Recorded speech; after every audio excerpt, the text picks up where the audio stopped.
메리 크리스마스! 자, 좀 있으면 크리스마스네요. 다들 즐거운 마음으로 오늘의 과학 수업도 시작해 보도록 하겠습니다. 지난 시간에 우리는 에너지는 어디서부터 왔을까? 우리가 이용하는 에너지는 무엇으로부터 전환되었을까에 대해서 배웠어요. 자, 그래서 우리가 배운 건 우리들이 살아갈 때 쓴 에너지들의 근원은 이거다! 라고 배웠어요. 네, 그렇죠. 지금 하늘 위에 떠 있는 태양이죠.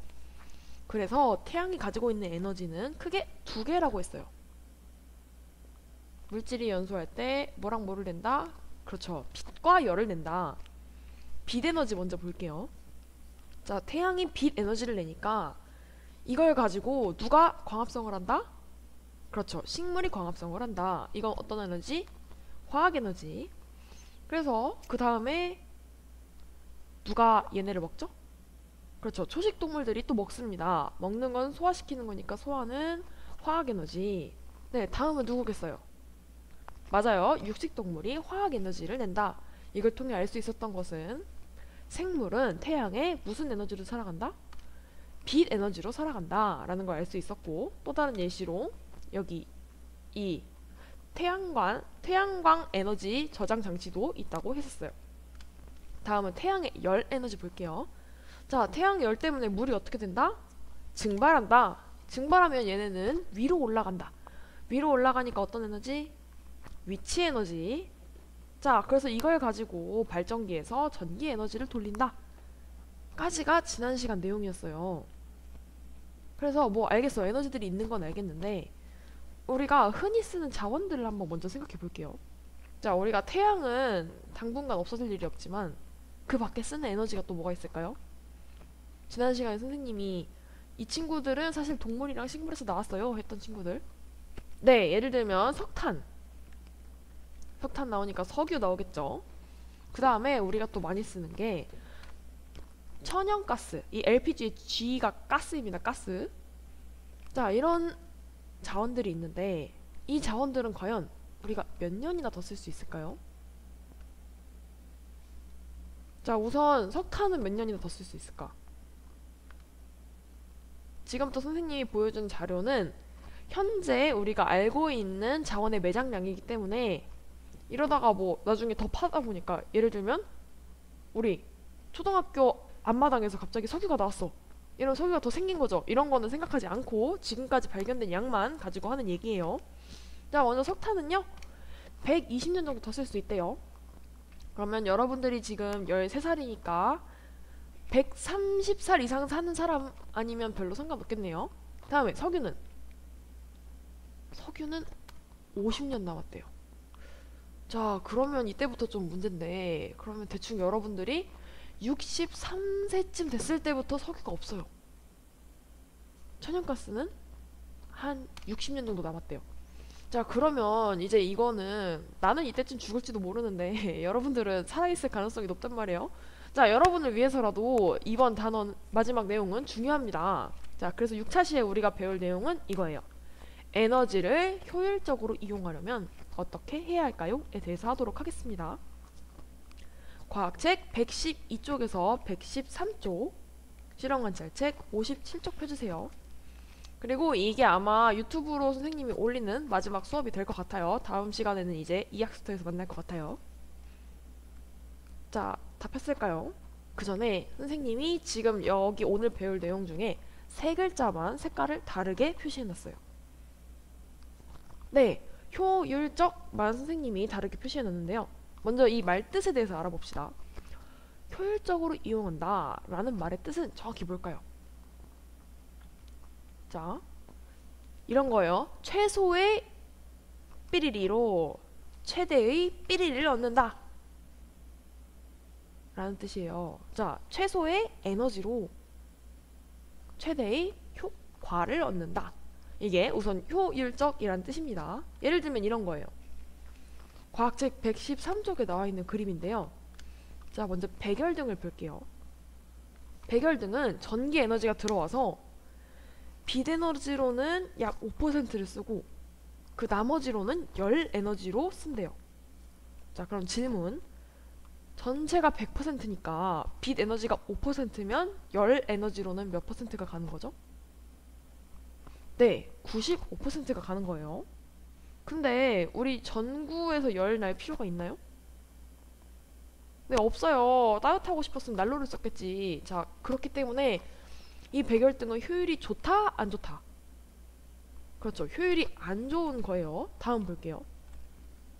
형광등. 자, 이 형광등은 예를 들면 우리 교실에 달려있는 등도 당장 형광등인데요. 자, 빛 에너지로 약 40에서 50% 정도 간대요. 그러면 열 에너지로는 몇 퍼센트에서 몇 퍼센트 정도 가겠어요? 네, 50에서 60% 정도 간대요. 백열등보단 낫지만 여전히 절반밖에 제대로 쓰지 못하고 있어요. 자, 마지막으로 이제 최첨단 LED 등이 있습니다.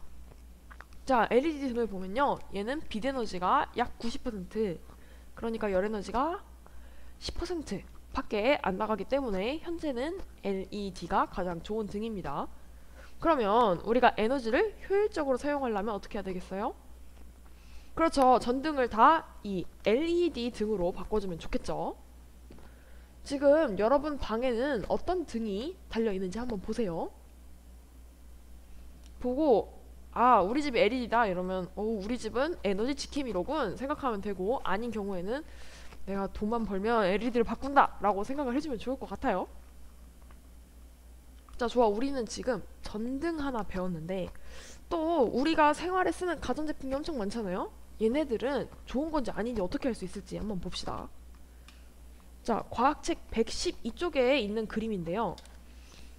여기 보면 에너지 효율 표시가 되어 있는 사진들입니다.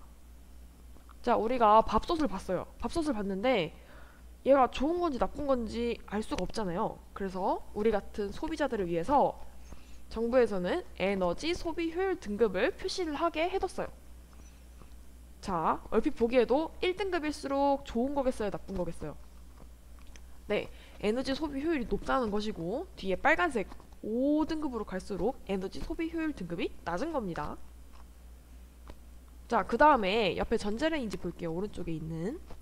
자, 이 전자레인지는 에너지 절약 마크가 달려있는데요.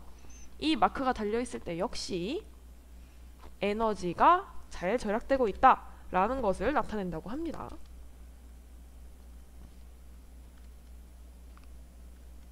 그래서 이렇게 두 가지를 지금부터 여러분 집에서 찾아볼 거예요. 자, 당장 선생님이 예를 들어서 교실에 있는 거 하나 가져와 봤는데, 자, 이거 발음 내가 이 제품 이름을 알리고 싶지 않아서 해놨어요. 자, 이거는 선생님 교실에 있는 공기청정기입니다. 자, 이 공기청정기에서 그 소화기 있는 쪽 있죠, 오른쪽. 그 옆에 들어가서 찍어봤는데요. 자, 이 공기청정기는 에너지 소비 효율 등급이 몇 등급이에요? 네, 2등급이에요. 뭐 엄청 좋은 건 아니더라도 적당히 지구를 지키고 있네요.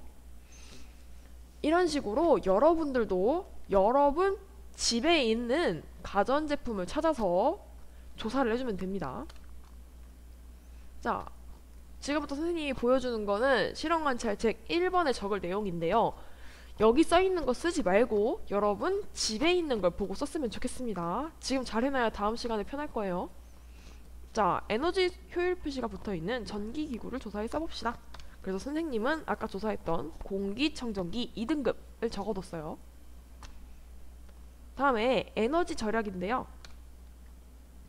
자, 선생님은 여기 전기 스위치에 이게 붙어있더라고요. 그래서 전등이라고 적어뒀습니다. 여러분들도 집에서 한번 찾아보세요. 자, 찾아본다고 믿고 선생님은 우선 다음 번호 갈게요. 그러면 건물에서 에너지를 효율적으로 사용하는 예시는 뭐가 있을까요? 자, 먼저 이겁니다. 자, 이게 창문의 일부분인데요. 보면 창문이 몇 겹으로 돼 있어요? 4개라고 할 수도 있는데 우선은 큰 거 하나가 2개씩 겹쳐져 있잖아요. 그래서 이 친구들을 이중창이라고 합니다. 이중으로 돼 있다고 해서. 당장 여러분 집 창문을 봐도 아마 이중창으로 되어 있을 거예요. 이중창의 장점이 뭘까요? 네, 먼저 이 창문과 창문 사이에 공간이 있잖아요. 이 공간이 있음으로써 에너지를 좀 더 효율적으로 사용할 수 있다고 합니다. 다음에 단열재가 있어요. 단열재라고 하면 되게 어렵게 느껴질 수 있는데 이건 본 적 있죠? 이 뽁뽁이. 네, 이런 뽁뽁이를 붙이는 것도 에너지를 효율적으로 사용하는 예시입니다. 자, 그 이유에 대해서 제대로 설명을 해볼게요. 여러분들은 들으면서 적으면 됩니다. 먼저 이중창이에요. 아까 얘기했듯이 창문 사이에 공간이 있어서 건물 안에 열 에너지가 빠져나가지 않도록 합니다. 그 다음에 아까 뽁뽁이 단열재는 걔네들도 안에 공간이 있고 뽁뽁이 안에 공간 있잖아요. 공기. 그래서 이런 것들 가지고 바깥 온도의 영향을 차단하여 밖에가 추워도 차단할 수 있게 해서 집 안에 열이 빠져나가지 않도록 막습니다. 그래서 뽁뽁이를 이런 겨울날 해두면 좋겠죠. 자, 적었을 거라 믿고 다음은 3번. 동식물이 에너지를 효율적으로 사용하는 예시입니다. 이거는 선생님이 말로 하기보다 영상을 가져왔어요. 영상을 보면서 3번을 적어주면 되겠습니다. 한번 영상 볼게요. 나는 식물이나 동물이 에너지를 효율적으로 이용하는 예를 살펴보려고 해요. 철새들이 비행하는 모습을 관찰해 볼까요? V자 모양으로 날아가고 있는데요.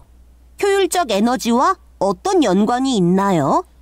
네, 철새들은 V자 모양으로 날면서 공기의 저항을 줄일 수 있어요.